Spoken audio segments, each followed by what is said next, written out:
こんにちは、りめいです。今日は最近食べた海外の料理をまとめて紹介します。この日は代々木公園でサルサストリートとグリーンアイルランドフェスティバルがやっているらしいので行ってみました。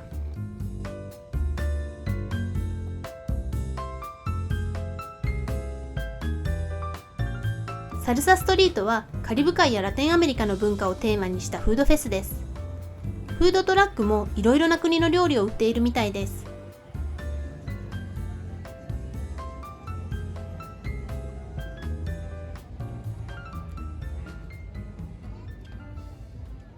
サルサストリートの方ではステージの演奏が盛り上がっていました。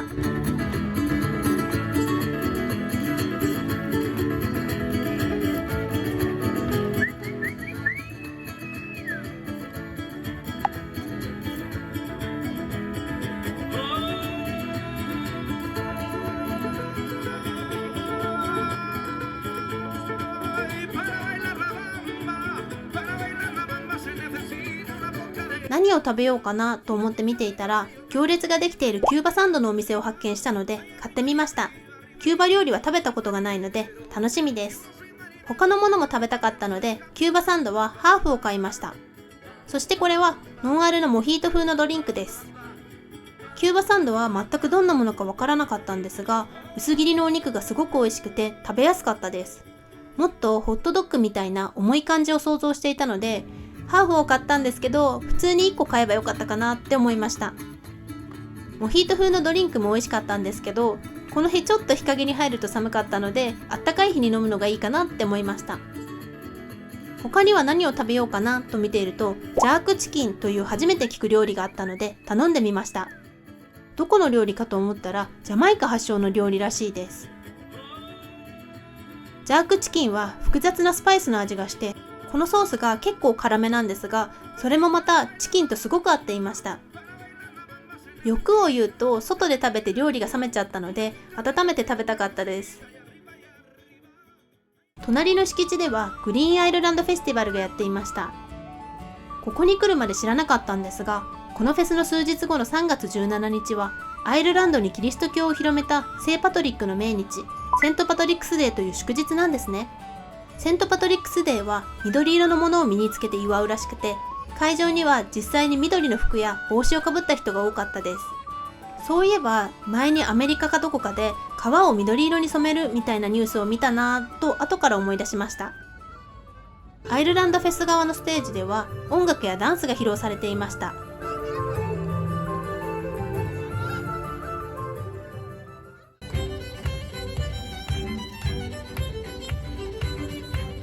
次はシェパーズパイを買いました。実は前にシェパーズパイを家で作ったことがあったんですが、じゃがいもの量が多すぎてパイ自体の味がすごい薄くなっちゃったんですよね。今回食べたシェパーズパイはマッシュポテトの部分が滑らかで、下のお肉の部分の味もちゃんとして美味しかったです。今度シェパーズパイリベンジしたいと思います。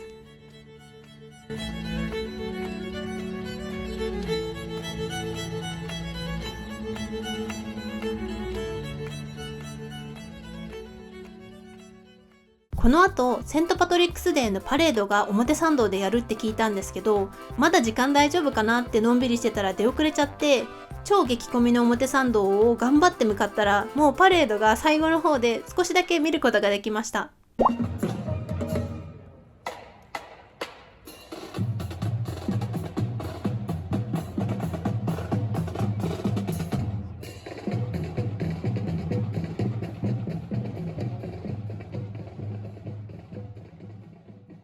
今日はマーラータンをお昼に食べます。ここ何年か日本では中国のマーラータンが流行ってます。私が最初にマーラータンっていう単語を聞いたのは K-POP アイドルの子がマーラータン美味しいよねって言って、その後に日本で結構流行りだしたので K-POP アイドルの影響でファンの間で流行りだしたって感じなのかなって思うんですけど、実際日本でお店もたくさんできてて、もうすごい行列ができてたりするお店もあります。私自身はマーラータンを食べたことがないので、このチーパオマーラータンっていうお店が結構有名らしくて、それがセブンイレブンとコラボして今回冷凍のマーラータンを出したので食べてみます。これ電子レンジでできるのかと思ってたら鍋で煮込むちょっとめんどくさいんですけど、やっていこうと思います。作り方はこれ自体を鍋に入れて煮込むだけなので簡単そうです。で、中はこういう感じでちょうど入るよね。このトレイみたいなのに具材とかが全部冷凍になって入ってます。これをどうしたらいいの？こう、どうしようかな。取り出しにくい。こうやって鍋に入れて、蓋するのかな？とりあえずわかんないんですけど、煮込んでいきます。1分経ったので強火にします。で、ここから5分。やっぱり不安なので蓋します。なんかすごい香辛料、なんだろう、唐辛子っぽいスープの匂いがしてきました。やばい、作り方よく見てなかったんですけど、途中で具材をかき混ぜろって書いてあったのに全然かき混ぜてなかった。大丈夫かな？もうちょっとだけやります。弱火で。完成です。見た目はすごい、なんだろう、辛そうで美味しそうです。じゃあ入れます。ここ綺麗に盛り付けられないかもしれないけど、なるべく崩さないように。はい、マーラータン完成しました。こういう感じです。入ってる材料は白菜とかきのことか、あと肉団子とかも入ってるかなって感じです。まずマーラータンってなんかメインがこの春雨らしくて、幅が広くてきしめんみたいになってるやつとか、それがお店によって違いがあるらしいです。じゃあちょっと食べてみます。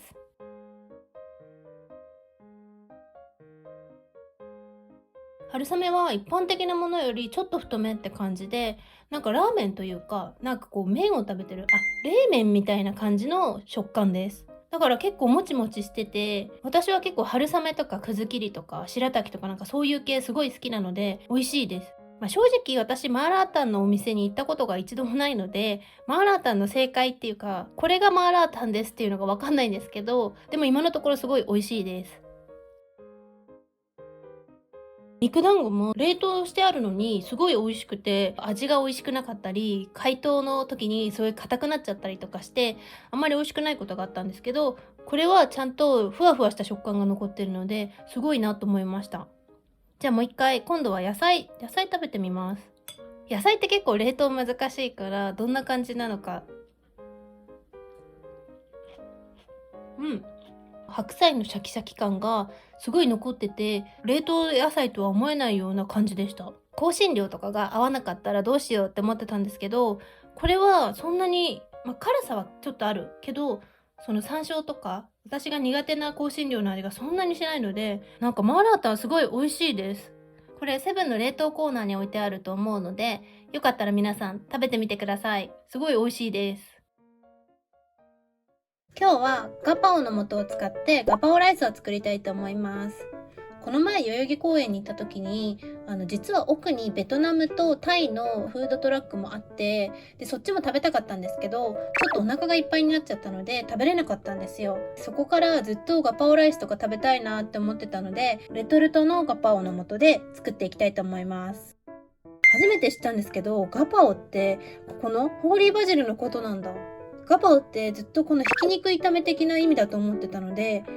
じゃあまさかこのホーリーバジルが入らなかったらガパオライスじゃないっていうこと？とりあえず作っていきたいと思います。材料は裏に鶏ひき肉だけ、基本鶏ひき肉とサラダ油だけでいいって書いてあるんですけど、なんかレシピいろいろ見てみたら玉ねぎとかパプリカとか入れてもいいみたいなので、パプリカはちょっと家にないのでピーマンを入れることにします。どうなんだろう、タイの人的にはパプリカをピーマンに置き換えるっていいのかな。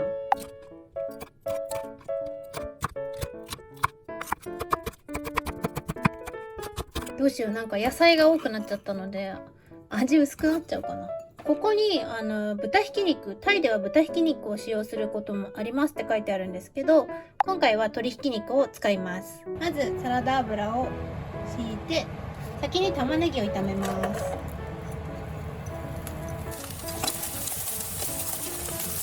時々タイ料理がすごく食べたくなることがあるんですけど、実は私ココナッツとかパクチーとかが苦手なので、グリーンカレーとかトムヤムクンとかあんまり食べられないんですよね。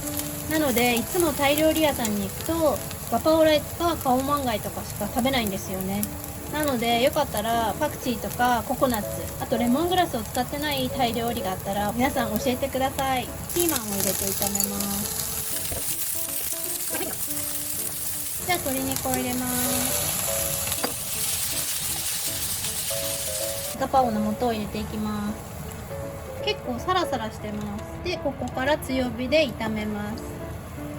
これが多分さっき言ってたホーリーバジルですよね。結構タイとかではホーリーバジル使った料理って多いんですかね。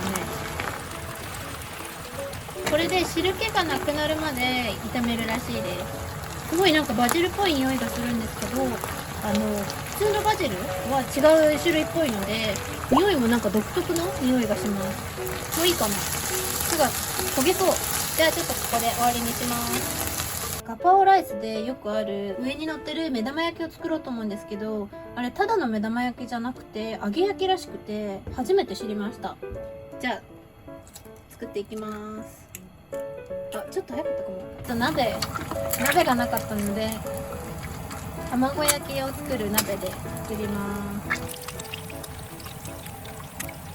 ということでガパオライス完成しました。本当はタイ米というかジャスミンライスがいいんですけど、今回は日本のお米を使ってます。レトルトなんだけど初めて作ったにしては結構うまくできたんじゃないかなって思います。じゃあ実際に食べていきます。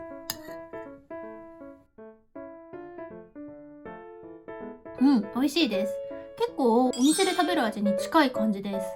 辛さも結構あって、確か箱に5段階中の4レベルぐらいの辛さって書いてあったんですけど、私的にはもうちょっと辛くてもいいのかなって思うんですけど、辛いの苦手な人は結構辛く感じるかなって思います。でこのホーリーバジル、よく YouTube のレシピとかで紹介されてるやつにはホーリーバジルって多分分量には入ってないんですよね。日本のスーパーでは全然見かけたことがないので多分手に入りにくいからかなって思うんですけど、これはちゃんとソースの中にホーリーバジルとか唐辛子とかが先にもう入っちゃってるので、すごい本格的な味がします。じゃあちょっと目玉焼きも食べます。やっぱちょっと油が入ってるからなのかな、なんかふんわりもしてるし、こっちのお肉が結構辛い味がするので、この卵がすごいまろやかにしてくれる感じがします。で今回はこの鶏ひき肉を使ったんですけど、豚ひき肉でもいいって書いてあったので今度挑戦してみようと思います。よかったら皆さんも山盛りさんのガパオの素試してみてください。すごい美味しかったです。今回は最近食べた海外の料理を動画でまとめてみました。日本では中華料理、イタリア料理、韓国料理のお店はたくさんあるんですが、他の国の料理はそんなにお店がないかなと思います。フレンチは確かにあるんですけど、でもそれでもお店の数だとその3つよりは少ないかなって思います。なので今後は新しい国の料理にも挑戦したいと思います。皆さんの国のおすすめの料理もよかったら教えてください。それでは今日の動画はここまでです。よかったらチャンネル登録といいねもお願いします。バイバーイ。